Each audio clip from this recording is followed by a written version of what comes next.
Welcome, folks, back to Zupi the Autotelic Mindset Podcast. I'm here with Olympian, Lewis, Irving, aerial ski jumper. Lewis, thanks again for taking the time to jumping on board with us here. No, thanks, Ron. Thanks for having me. I can't wait to dive into some of these topics that you brought up. And then remind me, where are you coming from right now? You're not in Canada right now. You're overseas. No, so we're in Park City, Utah right now. We landed yesterday. Okay. Official training starts tomorrow, and then we get to compete here on Friday at the beautiful Deer Valley Resort. Nice. Yeah, like I kind of bet you been following along with some of the social stuff, and seems like yourself and a bunch of your other teammates are excited to perform at this venue. Yeah, it's always a good time. We get a huge crowd out, so we get to put on a show in front of usually around 5,000 people. So you get to kind of feed off that energy too, and it's just an awesome venue. Awesome. So yeah, let's dive into this. So before we kind of really get into the nitty gritty, I like just to kind of go through how'd you get involved in this sport, leading up to especially the national level. What drew you to ski jumping particular?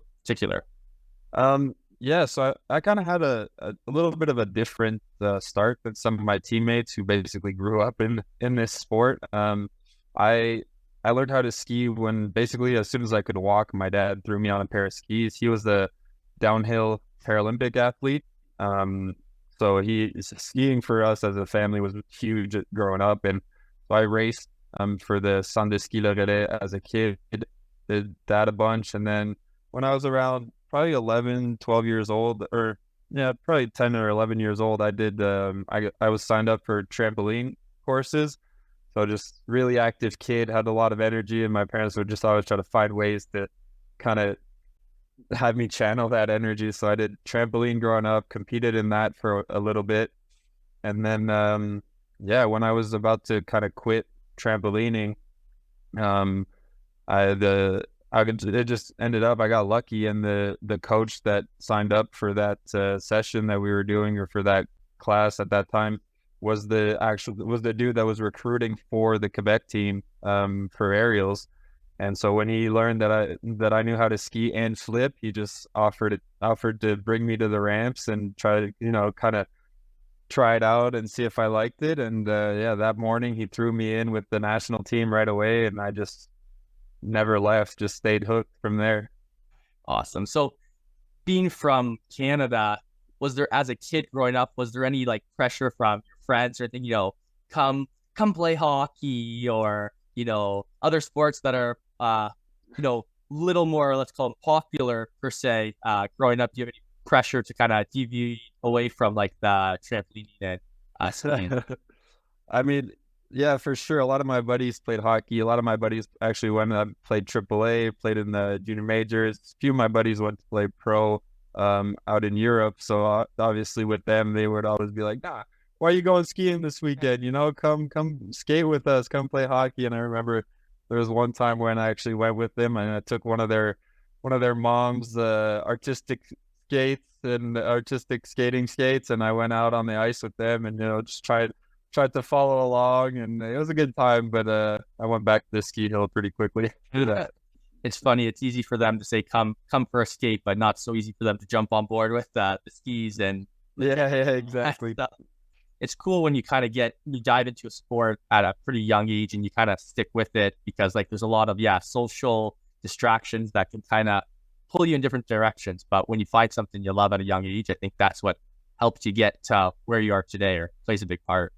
Oh, for sure. And I mean, I still remember it because I played a lot of sports growing up, basketball with the school, and we were a pretty good team, and we get invited to a bunch of tournaments and stuff. And every time I'd miss a few practices to go and train aerials or something, they'd always be like, "Nah, you should stay here." They really understand. Yeah. And I kept telling them that I'd go to the Olympics and I was going to make it to the Olympics one day. And for everyone else, it was just kind of they'd almost brush it off and be like, "No way." And then a lot of them, once I actually did, hit me back up, and they were like, "All right, I guess you were right, man. I guess you knew what you were doing here, and sorry for trying to get you to change your mind a little bit."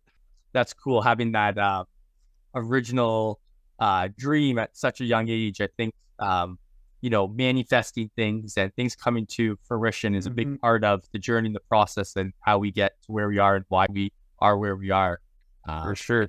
For sure. People who are going to listen, they might know a little bit about your sport, but I always like the people who are kind of chiming in and maybe kind of know about it, but want to learn more, kind of walk us through. I know every sport is different with regards to, how it works, the Olympic qualification, how you get on to, the different levels from, competitive to the national level, up and up. Can you maybe explain to people who might not know the process and what that is? Yeah. How you get there?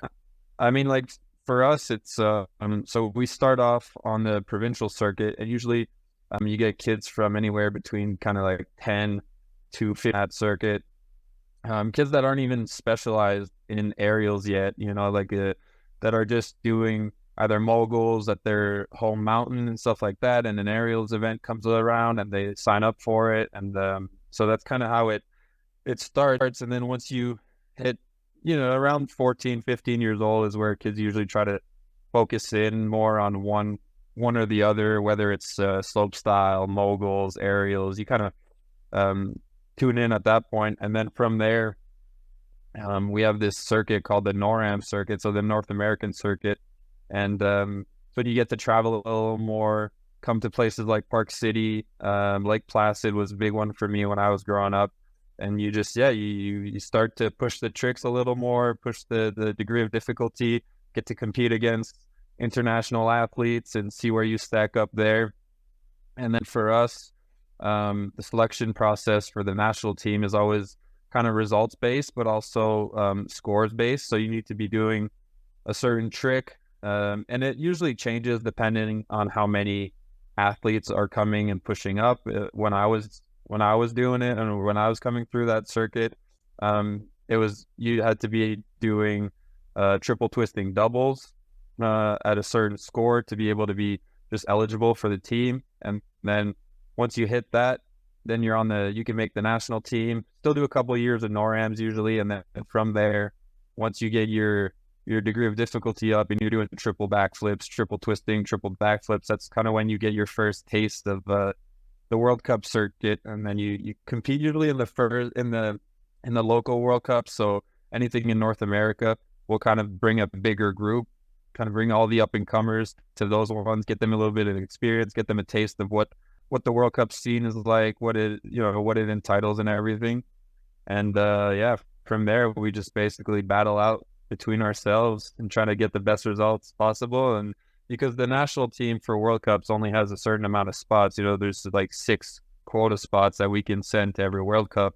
And right now I think there's 8 of us that are kind of at the level where we could all be doing World Cups and doing tricks that are pretty competitive. So it gets pretty tight within ourselves. As much as we're all close and all friends, there's definitely that little aspect of competition within the team. And it's an individual sport, so you still, you're trying to do it and make it for yourself. You can't really bring people along with you the same way you can in a team aspect, right? Yeah, and we'll get into that too with the individual versus team sport as well, because it's a really good comparison how it works. And I always say, if you're on an individual sport, you still have a big team of people around you, which I like to dive into as well. Oh, for sure.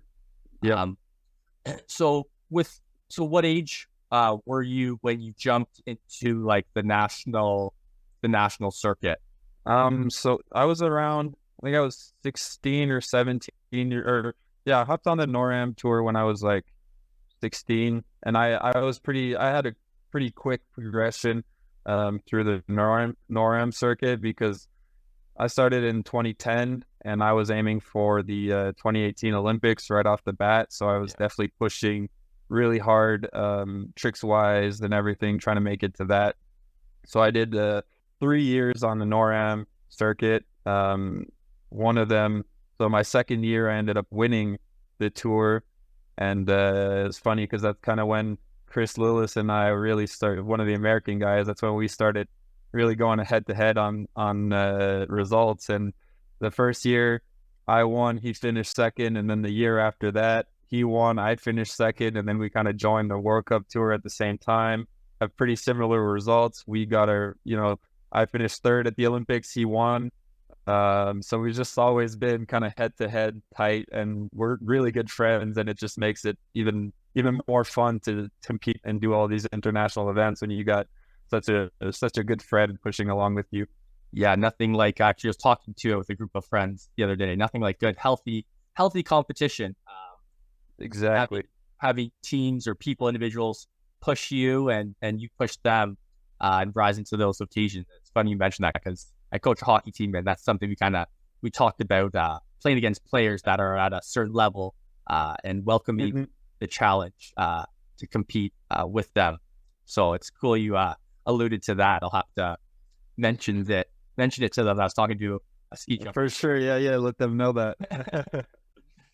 That's cool. And then you kind of alluded to here, right away, you were in the mentality of setting a goal for the Olympics. And obviously with the Olympics, it's a 4-year process, and goal setting, I think, is so huge. And I think it's something we get better at as we grow as people, individuals, and athletes, and, what works, what doesn't work. I know you've been on the circuit for a while, so maybe explain, what your goal setting process is with regards to the 4-year process, as well as what are some things, you've learned, you might do now that you didn't do before, to, create those goals that you set in place. Yeah.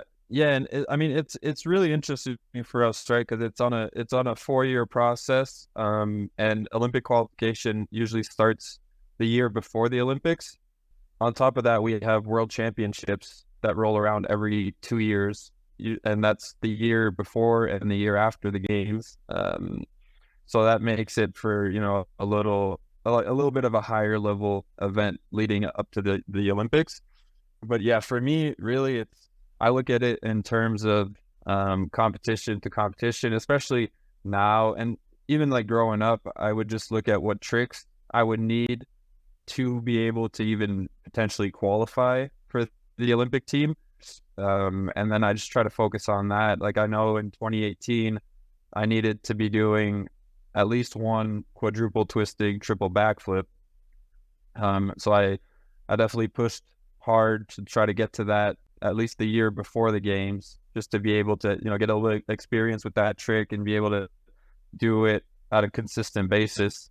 And so, yeah, it's really just kind of focusing on, and then most of our training happens in the summer. That's where we learn all the tricks into the water ramp, into the pool, a little bit of a safer environment to be throwing new tricks in. So every summer I sit down with my coach before starting off, usually during physical camp, and we kind of look at what kind of tricks we want to push for, what we think we want to add into the repertoire for the year after, and then go scale back from there. And because these tricks are so big and so technical that you got to look at all the different little aspects that go into successfully completing this big trick. So for me, the last Olympics, I added a quintuple twisting triple backflip. So 2 twists in the first flip, 1 in the second, 2 in the third. And we just broke it all the way down during the summer. And I really coming in, even before doing triples, I was focusing on getting good double backflips off with the end of that big trick, and then good doubles with the start of that big trick, so that once I got to the triple and wanted to throw that trick, then I already had kind of the start and the finish of it pretty dialed in.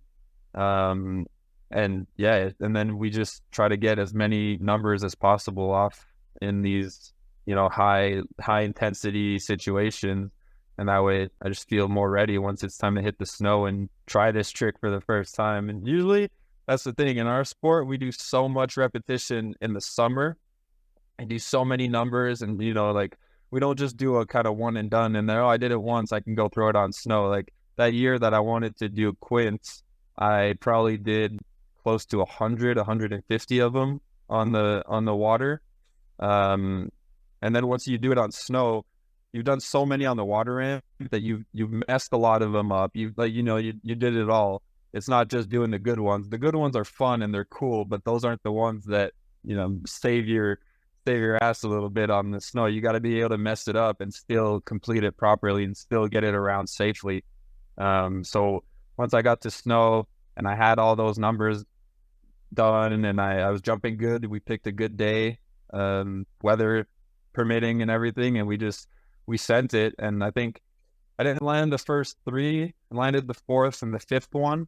I did, and then that was kind of and then competed it that weekend in a World Cup for the first time. So that was pretty cool. And everyone's like, well, you know, you only did so few or whatever, and you're competing it already. It's like, yeah, I've only done 5 on snow, but I've done 150 on water. Like, you know what it is. So yeah, we just really try to break everything down to the shortest time spans possible, knowing that that's what's going to make it, so that 4-year process, everything just kind of flows through.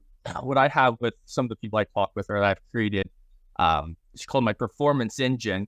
And part of the engine I have, it's enthusiasm. Enthusiasm is just tying your goal, having a goal, but we don't want to get too fixated on that goal, and bringing it back to like that present moment, where we feel and perform our best.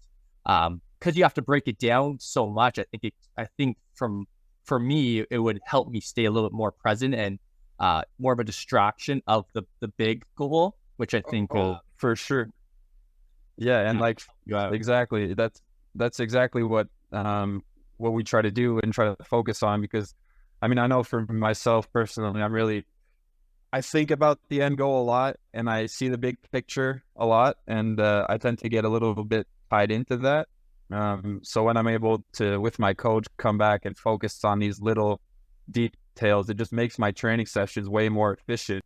And then when I'm in the training session, it's easy for me to, stay in that present moment, stay focused on the little work needed to get there. And then, but usually what happens for me is like, I'll be in the training session focusing, everything's going good. And then as soon as I'm done, my brain just flips and I go straight to that, in 3 years and 2 years, and I'm already looking so far ahead. And my coach he laughs at me all the time. He's like, dude, you're freaking out about something that's so far away, and we're doing like you're doing all the work. We're gonna be fine. We're gonna be fine. I always tell him, I know we're gonna be fine, but right now I'm not. It's like it's that balance, right? I was just gonna say, finding that balance. I mean, in sports, a lot of times we use the expression, you don't want to get too high, you don't want to get too low. You want to find that middle ground, where you dive into those nice flow states, and you're like, we'll talk about coming up here is controllables and uncontrollables, and what you can control and what you can, and how that can kind of play with the mental side of things. So that's cool. I love that. Yeah, the goal setting, really to break it down to the nitty gritty. I like the technical aspect of it.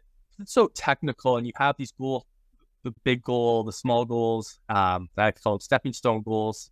Visualization, is that something that becomes a big part of what you do, because it's such muscle memory, but to run these through your head over and over again, like you said, you're doing physical reps into the water, onto the snow, but are there mental reps you do to prepare yourself? Oh, big time.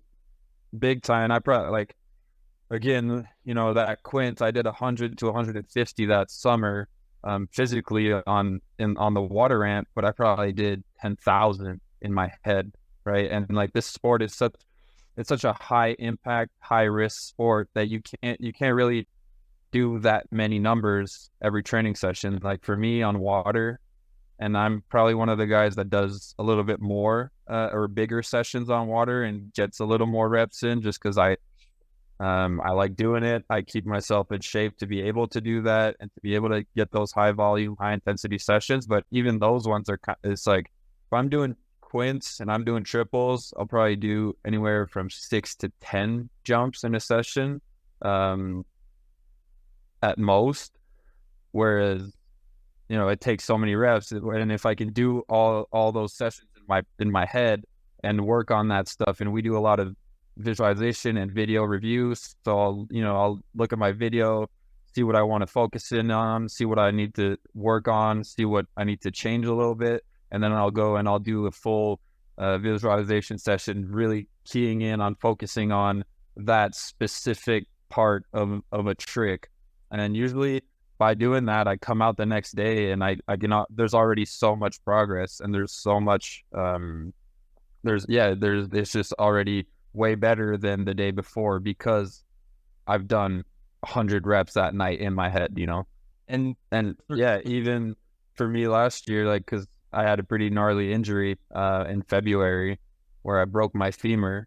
So after that, it was like I couldn't jump anymore. I couldn't train. Physically, I couldn't walk. But I just did all I do is sit on the couch and just think about it, visualize, put myself in that position, and really try to almost feel it more. Obviously think about it, see it in my head, but also feel the motions and everything in my body while I'm visualizing and really key into those and stuff that I wanted to work on and I knew I wanted to tweak a little bit this summer. I had done so many reps in my head that I showed up that those first 2 weeks, the first camp we did on the water ramp, and most of those were already fixed because I had felt it so much that I knew how to fix it, what to do, what to feel. With regards to this visualization, when was it that you, like, I say these are like just tools you put in your toolbox, right? Your tool belt. When did you start utilizing visualization, or was someone there to help you, can understand how to, properly implement it? And what's your process of doing it before training, during training? Yeah, I mean, I definitely had started fairly early in my career with that because, doing trampoline and everything was something that we kind of already did and already knew. But then when I started skiing, I started working with a mental prep psych, performance psych, and our first probably year and a half working together was really solely focused on finding efficient and good ways of visualizing. So what I like to do, and I think about it all the time so much. Like I'll be walking down the street and I'll be doing my arm movements and my arm swings for my tricks. It looks a little weird, whatever. But then there's probably 3 or 4 times a week I'll sit down and do a more kind of official visualization moment where I'll do what I like to do is do all my correctives and physio exercises, get my body feeling right, and then after that I'll just kind of lay on my yoga mat, close my eyes, try to get into a really calm headspace, and then go through a training session in my head and start that first jump and then just go through it. And then I usually do 2 or 3 training sessions. And yeah, I do it like here, Deer Valley. I've been on this hill so much that I know what it looks like. I know what the lap times are like. I know all of that. And I try to really visualize it in the exact space that I'm going to be in. I like every site we go to, the coaches get out there earlier and they go and shape the jumps, get everything ready for our first day of training. And every time my coach, he sends me a video of the actual in run and the jump itself, and then a video of the landing hill. So I really have that exact picture in my head. And then when I'm visualizing myself on that exact site, not just on any random site. And then what I also like to do was, like, for example, we had our national championships last week, and I was struggling a little bit at the beginning of the season with how I wanted to do my tricks and wanting to flip at the right pace and everything. And I remember that last year on that site that we had nationals at, I competed really well, had great events, had a great training camp leading up to it. So I went back and in my head found those jumps on that site that felt good with the timings of everything, and just tried to put myself back into those days last year. Yeah. And then had a full session of that, came back the next day, and it was like night and day difference of how my jumping was. It was crazy. And I think that as high performance athletes, and what can be the difference between a competitive versus high performance is being in tune with your mind, body, and your energy, your soul, your spirit, whatever you want to call it. Right. I think that's the next jumper, the difference between the 2 levels. I find it, the quicker, and they always say make mistakes quick so you can learn from them, right? So the quicker or talk to people that can give you some insights, the further you can kind of propel your your training and your career. But kind of, yeah, going back to your visualization, what you're alluding to is, and I always try to tell people is like, you want to be as specific as possible. Like you're saying, like, yeah, you have the track, but you have, what's the air temperature? You're going through your Exactly. right? Your feel, your touch, your taste, whatever, depending on your sport, but you try to bring that all encompassing. And I think that's what you're kind of alluding to. And the more you can bring in, the more powerful it becomes, I always say. Yeah. And that's exactly what my performance and I worked on at first was like, yeah, okay, you were good at visualizing or you could see it well in your head, but what do what do you feel on your skin right now? What's that taste in your mouth when you're doing this? And it's crazy because I've done so much of that and I think about it like consciously when I'm on the hill sometimes so that I can go back to it. And like, obviously some days things happen that they're easier to key back into because something major happened or whatever. But and I talked about this recently with my coach and I was like, I can go back to that jump where I messed up last year and broke my leg and go back to the top of the in run. I remember what I was feeling in my body at that point. I can even remember what I was tasting in my mouth. I can remember the smell of the dude standing because he was really stinky. So I can remember, like, I still have all those like so ingrained in my head, obviously because it was a pretty traumatic event or whatever, but still it's like, it's all part of it. And it all makes that visualization way more efficient at the end. Now we're gonna talk about your injury in a bit, but just kind of going off of that, is that a good thing or a bad thing with regards to having such a dramatic event take place that you're so in tune with that moment? Or is that something maybe as an athlete you'd like to erase? And I mean, there's no right or wrong answer to this, but for you, now that you've recovered and are back in it, is it something that it has served you well, that you remember all this? Or is it something that maybe you have to work on to eliminate so, fears don't seep in when you're jumping? Yeah, I mean, I think as a human, I'd like to forget that one and just not have it in my head anymore and not remember it. But as an athlete, as a competitor, I don't mind it, and the whole fear aspect of it, obviously. I mean, what we do is scary. Injuries removed or anything, right? It's just it's a high risk, so it's scary for sure. So for me personally, there was definitely moments this summer where I felt that it was a little harder than other years, just because of what had happened and what, that whole event. But I think also that but then it just made the feeling of doing it again, and surpassing that just way more gratifying, and it felt so much better after.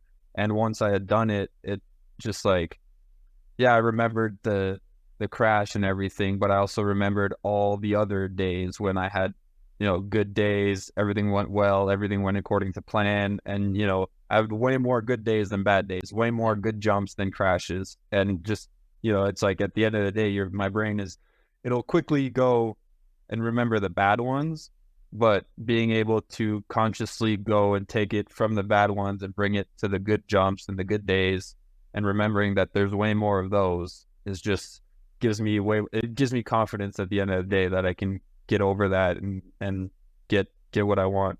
And that kind of brings us back, like we were saying before, like just being in the present moment, right? When things like this happen, or trick your mind. Yes, I've gone through this, but I've had these moments too. And interviewing the Olympic athletes, what I've really reflected on after a lot of these conversations and talking about flow state and being in the zone, being present is, and you can chime in after I kind of share my thoughts, is you have the big goal, the gold medal, the Olympics, but at the end of the day, this is a 4-year process, and like 4 years, it goes by quick, but it's a long time, and you might do multiple Olympics. And I find the athletes, when they're talking, you guys chase moments, whether it's overcoming an injury, like you said, that big run, so much gratitude, so much good feeling, you win a big competition, you land a trick,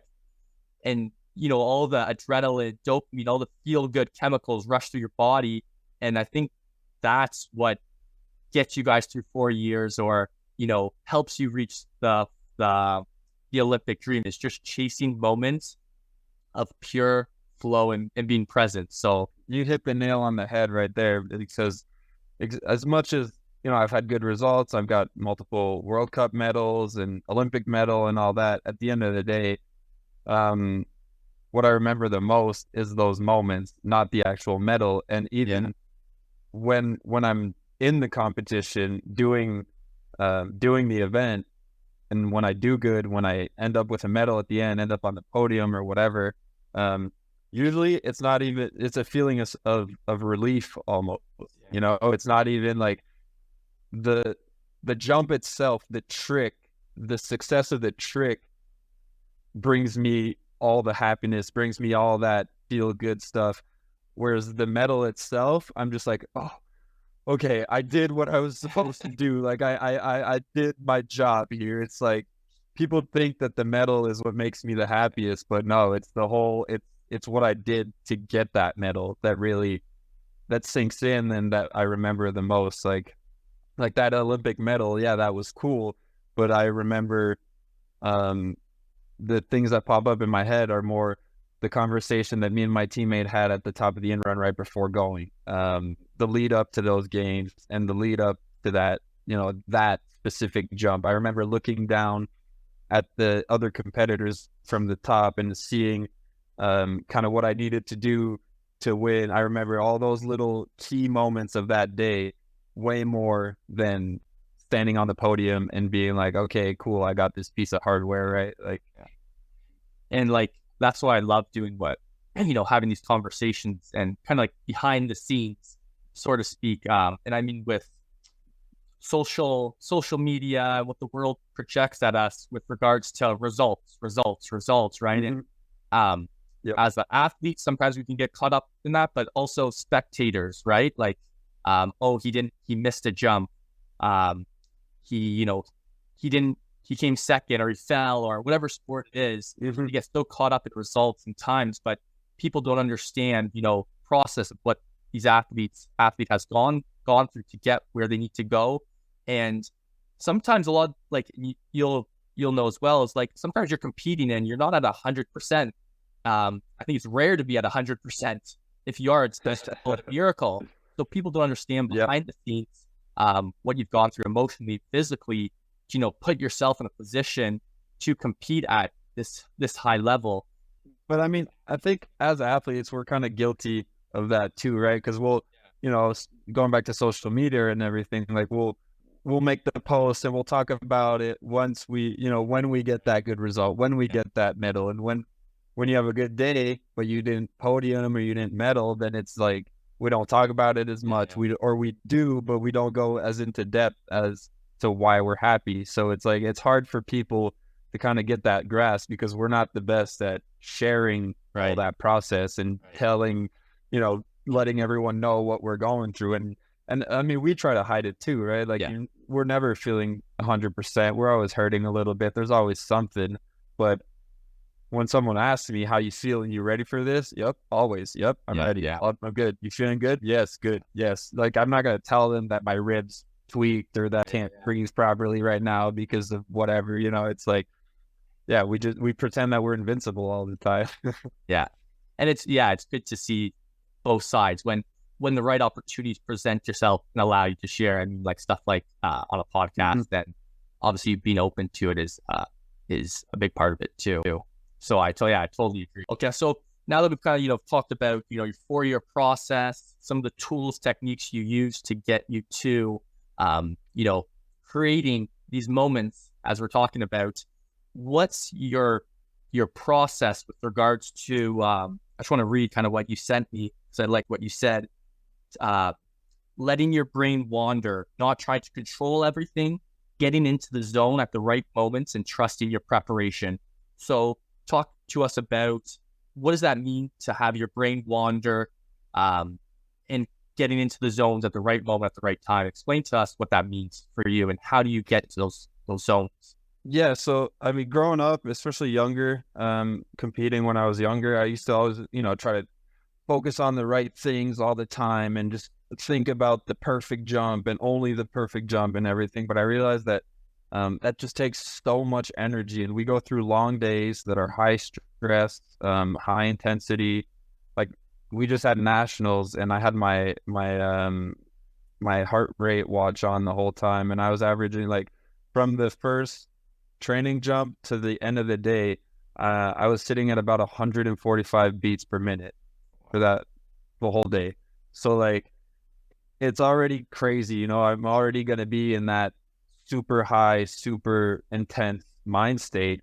So for me to try to control my thoughts at every single moment, I just realized that it would drain so much energy out of me, and it would make me so tired that I get to the end and then I just couldn't do it and couldn't perform the way I wanted. And one of my teammates kind of had alluded to that when I was younger, during closer to the 2018 games, and he was telling me how he would see his thoughts, especially on game day and in the competition settings. He would almost see it like a train going by. Like a train is massive. You can't stop it. It's just going to go by. And if you try to control that and try to stop the train, you're going to waste so much energy. Whereas if you just see those thoughts as, they're on the train wagon and you just see them flow, like just drive on by and keep going, and then they leave, and that train is so long that you're at something else. So I try to think about that a lot. And, sometimes I'll have negative thoughts come in, or, things that it's like, I shouldn't be thinking about messing up right now or crashing. But again, I'm like, well, I guess this is what my brain wants to think about. I'm just going to let it and it'll pass. Whereas if I try to control it too much, then I stay hooked on this thought that I'm trying to not think about. But yeah, I usually try to do that. And then, once I'm in the gate, or it's the athlete before me, and then I'll come kind of closer to where I'm going to start, and I stand in there and I stare at the jump. That's where I try to focus more, bring it in a little more, focus on that be in the present mind state. Usually what I like to do is just kind of stand there, close my eyes for a second, and just feel how my fingers feel in the inside of my gloves, feel how my toes feel in the inside of my boots, feel how my suit's sitting on my body. And then I'll open my eyes and just kind of look at what I'm seeing. And then I say it out loud, and I'll just say, okay, I see a green tree. There's a dude in a yellow jacket skiing by. And then usually after that minute, 30 seconds kind of thing, then when I look at the jump again, I'm 100% here. I'm not, my brain has been it's so keyed in on everything inside that I can't be, it's not like it's not like locked into what I don't want to be thinking about. Yeah. And I just realized that trying to control my thoughts too much was almost worse and would take so much energy out of me. And I'm someone who, I love competing, and that's probably my favorite aspect of everything we do, is just to be in that competition setting, game day, just going at it and trying to perform, put on a show. And so I know that for me, I'm going to be really high, really intense. And if I try to bring myself down for the whole day, it doesn't work. And my coach, he tells me a lot. He's like, all right, dude, you're here right now, which is fine.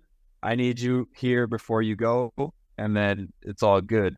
And after doing it for so long, I've just found that, I can let myself be all the way up here between training jumps and laugh with my homies, be loud, be just kind of vibing through the whole thing. And then when I hop in the gate, then it's easier for me to narrow it down. Whereas if I try to keep it narrow for 3 hours, then it doesn't work. Right. I love the analogy of the train. That makes it's if people who are struggling with that, and I can you raise my hand to have negative thoughts and try to be like, okay, what can I do to make this better? And just overthink the thought itself. Definitely guilty for that. So sharing that train analogy, I'm definitely gonna be more conscious of when a thought comes in my head, just my daily routine. And And it's important that people who, want to inspire to be high performance athletes, and even just regular people, is our energy levels, something that's, being more talked about now, and people are more open to it, but it's a thing, right? Like I see there's good stresses and bad stresses. Like you said, you love to compete, and competing can make someone stressed, as in it's bad, or you embrace it and it's good. But like you said, in certain moments, you got to make sure the level is where you want it to be, because it can overtake you from, having a good performance or a bad performance, regardless of all the training, all the reps we put in. Exactly. Burn intact, or your energy levels are, there goes your run, your jump, whatever it may be, just snap of a finger, so to speak. So when people are like, listening and hearing that, like, this is a thing, like, we have to be conscious and unconscious of where our thoughts are and how we're feeling physically and mentally.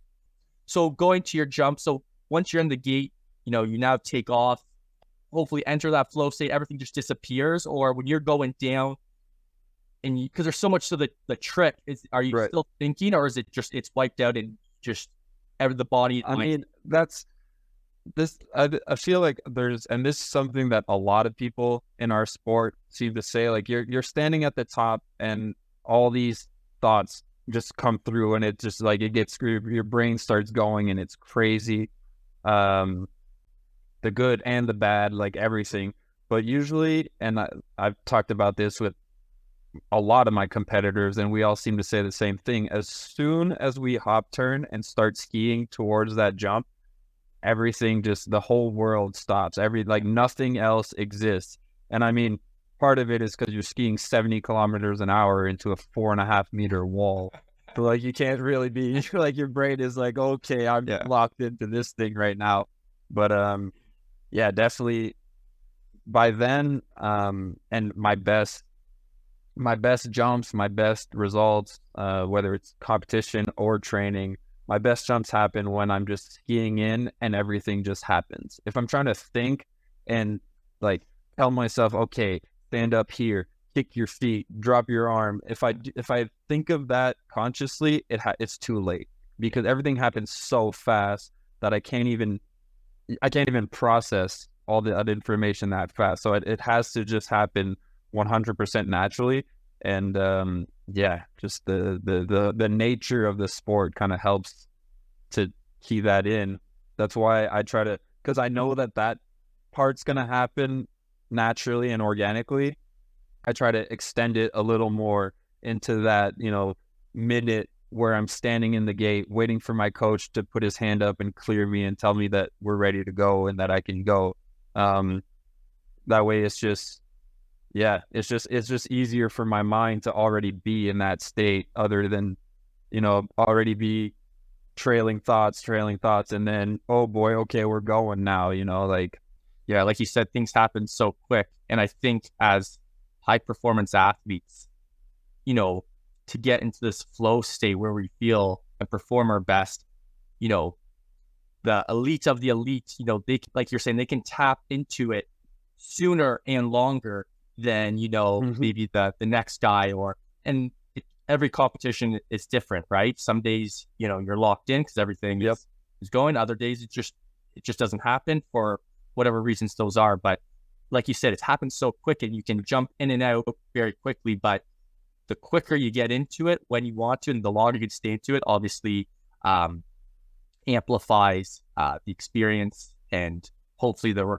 result will match the way you're feeling. Obviously, that's not always the case, but you're assuming it will because you're feeling the best in those moments. So trying to tap into that weekly, I call it flow state, but it's just being in the zone, as most refer to. Yeah, and like I feel for me a lot too, after doing it for so long and having so much experience, like you said, like there's some days that it just happens, it's easier, other days that it's not. But for me, a big part is remembering that even if I'm not 100% in the zone, or I'm not feeling 100%, if I would want my brain to be more focused on certain things or whatever right now, then that's okay. I've stopped trying to be in that exact same mind state all the time, because some days you just can't, and the days that I can't, well, it's like I can still perform even in more foggy mindset or whatever, and I've had good results in those days. And again, it's easy for me to go back and be like, see, remember that time when you were thinking about all these other things, you had all these things going on in your life and you couldn't focus in on your competition jump or whatever, and you still got it done? Then see, dude, you're fine. Just chill. Don't waste energy here trying to channel. Like, just let things happen naturally. Trust the preparation, trust the work you've done. Go back to all those stepping stones, make sure that all the, like, remember that all the work's been done. You're good. Just go out and enjoy the moment right now. And, it's nice to hear you talk about it. And it seems when we're having a conversation about this, it seems people have to know it seems so easy, but like you said, you have years of experience and reps and different things that are going on in your life, sports related, social related, whatever it may be, to get you to these moments. It's a lot more difficult than what we're just talking about, so that people know that you still context. It's not it's easy. Everyone would do it. The making, Yeah, for sure. Awesome.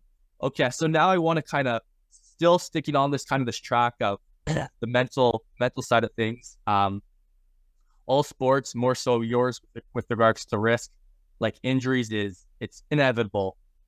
Different severities, but it's kind of bound to happen based on the risk you guys are taking. And I want to kind of talk about your most recent injury, because that was that's probably to me that was a pretty big injury, and is obviously recent. Just briefly, maybe you kind of alluded to it. Maybe just what happened, like you said, you broke your femur. Maybe just explain that. But also, I want to talk about like making a recovery, or what's going through your head. You've done something really bad. You're gonna go in the hospital. Like, what are the thoughts going through your head? Am I ever going to ski again? Am I ever going to walk again? The more negative and fearful thoughts. Yeah. And then obviously coming out of the injury, and recovering and jumping back into the circuit. Yeah, I mean, so it was here in Deer Valley last year. So we're going back to that site tomorrow and do it again. But no, what happened was I came into the jump a little hot, a little faster than I probably would have wanted. And then for anyone who's already skied, you probably had that happen to you before, where call it the snow snake, where your ski just kind of catches in the snow something and your ski just doesn't track the way you were expecting it to. And that happened to me probably 3-4 feet in front of the kicker. And so I lost my balance kind of backwards, and I ended up doing 3.5 flips and diving into the landing hill. And I guess with the force, the rotation and everything, my leg just snapped. I knew right away. My coach was already running down to me in the landing hill. You see it on the video. I'm in the air. He's already booking it. Like, he knows that this isn't going to go well. And so I landed, rolled to my back, grabbed my leg immediately. And like, I remember I looked at him and I was like, dude, I broke my leg. And from there was a trip straight to the hospital, x-rays, make sure everything else was kind of okay. No other major injuries other than that. And but yeah, I remember laying there, and immediately I was like wiggling my toes, moving my foot, and it was the first time I broke a bone. I remember as a kid, every time we thought someone would break their arm or something, they were like, "Oh, can you move your hand?" And then they'd move their hand, like, "Oh, you're fine." So I was moving my toes. I was like, "Oh, maybe it's not broken. I have my toes. I'm good." But no, obviously that didn't have any. It wasn't related at all. But I got carted off, put on the stretcher, brought to the ambulance, and our physio was with me. And I remember I just looked at her and I said, the first thing I told her was that, yeah, I'll be back next year. So right away I was thinking about, I was trying to convince myself that it wasn't as bad as it was. And even when the paramedics asked me what my pain level was at, I kind of thought about it. I was like, oh, maybe a 5 or a 6, and they looked at me like I was crazy. So I upped it to a 7. But I guess for me, it was my way of just kind of being like, you know, convincing myself that it wasn't as bad as it was. And I feel like if I would have said that it was a 10, like it probably was, then it would have been harder for me to just kind of stay calm and stay, you know, because at that point I couldn't freak out. You know, it was like there was so much going on that I had to just keep breathing and just try to stay as calm as I could. So, and then, we got to the hospital and they ran a bunch of tests, did everything they needed to. And right away, the surgeon came to see me and he told me that, he told me what they were going to do surgery wise, put a nail in my leg, anchor it in and everything. And he told me, and then, he told me that everything else, spine, neck, everything else was totally fine. I didn't hurt anything else. So that already was a huge relief, you know, knowing that I was going to be okay in that sense. And then he told me that he was going to put in, you know, kind of the biggest nail that he could and anchor it the biggest that he could. He's like, you're probably going to want to go jump on this thing again, right? And I was like, yes. Okay, so we're going to give you something that's really solid. And then from there, I mean, luckily I have this amazing team of medical professionals around me. And right away I was in surgery and they were already talking about my recovery process, what it would entail, how long it would be, what we would need to do kind of thing, all the steps of it. And for me, obviously, I knew the end goal was to come back and jump, but for them to kind of lay out that whole plan for me just helped me, again, like focus into those little wins, you know, get back. The first win was to get back home. Once I was home, then it was, all right, can I start walking on this without limping? What do I need to do to be able to do that? And just to kind of really focus in on all those little tiny steps of recovery, and not just like the end goal was still so far away at that point, and being able to jump was so far away that I feel like if I would have just been thinking about that, it would have been way harder in terms of like staying positive, recovering and everything. So I got back home. I was probably 3 weeks on the couch, and then we saw that I got new x-rays done and everything was showing really good signs of recovery. And from there, the doctor basically told me, he's like, well, right, the next step is basically whatever you can handle pain wise, that's where your limit is. Okay. You could do everything up to there. And then I remember my coach was with me and he looked at the doctor like, you're telling this to this guy? Like, are you really? Oh my God. Okay. So from there, as soon as he told me that we were good to go, I was like, I ditched the walker, grabbed the cane instead. My girlfriend was freaking out. She's like, are you sure you should be doing this? And I was like, doctor said if it doesn't hurt that bad, I could do it. The trainer that I'm working with, that I've been working, like we've been working together for 12 years now. So he knows me, I know him, I trust him fully. So whenever we'd be in the gym and he, changed my program a little bit, add a few different nuances or anything, that was just, it's so much confidence. And it made me, it just showed me that we were moving along and that stuff was recovering well. It was definitely a hard time, and I like struggle with the whole, because my teammates were out, they were competing, and I had to stay home and watch them from the TV, and that was really hard. But then I'd use that as fuel to get back in the gym and get myself in a position where I'd be able to go back and train in the summer and get those reps in, right? Well, it's quite the process, and I mean, it's funny, it's a big injury, but it's your experience and obviously having a good team around you that has kind of, led to this great recovery. And through our conversation from start to finish is kind of like a full story, because like you said, you're now ended your injury and you're right where it happened. And so it's kind of a cool little full circle, and kind of a cool opportunity for me to be talking to you on this day while you're here. Before we kind of like wrap things up, I like to just do a little, spit off a couple words, and you kind of tell me what comes to mind, whether it's a thought or just a word. And I just run you through about seven or eight words. So I'll just demand you say whatever comes. And I like to kind of have this as one of the little ending thing I do with the athletes and just things we've talked about. So here we go. Goal setting. Small, very small. Sport culture. Oh, this like a family in here. Mental health. Very important and not to be looked over. Olympian athlete. The whole process is what really matters. Social responsibility. Yeah, just being open with what we go through and being available for people. Funding and sponsorship. As an amateur athlete, it's harder than people think, and we need all the support we can get. And then last one, your mindset, the mental game.